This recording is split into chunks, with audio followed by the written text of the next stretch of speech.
Hello. This is my real-time system reflection for summer 2026. My name is Andrew Koch.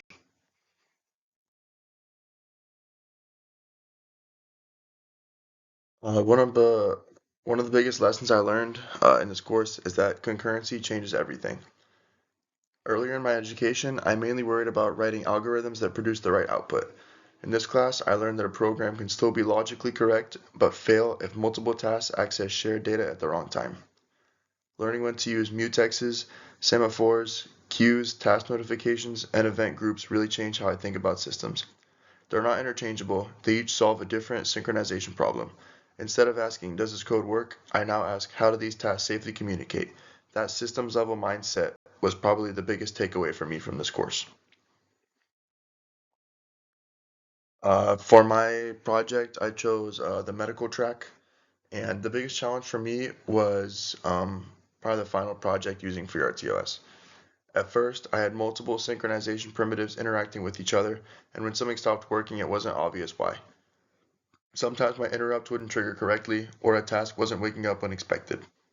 My first instinct was to keep changing the code, but that usually made debugging harder and more complicated.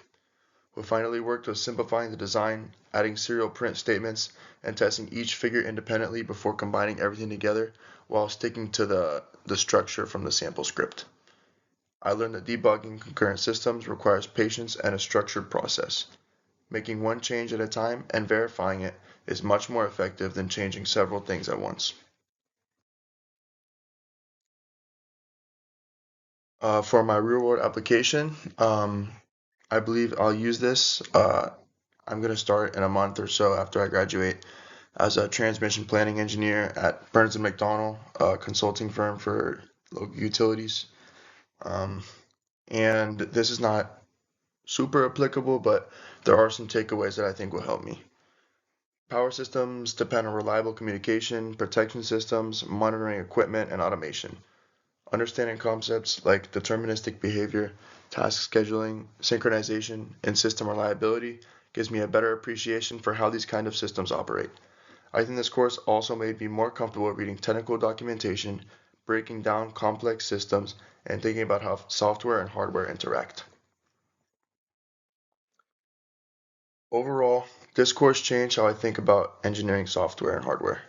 The biggest lesson I take away is that producing the correct result isn't enough.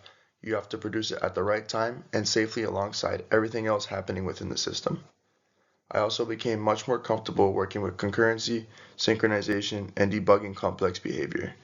Those skills will be valuable whether I'm working with embedded systems, industrial controls for a project, or within power systems in my career. Thank you for a great semester.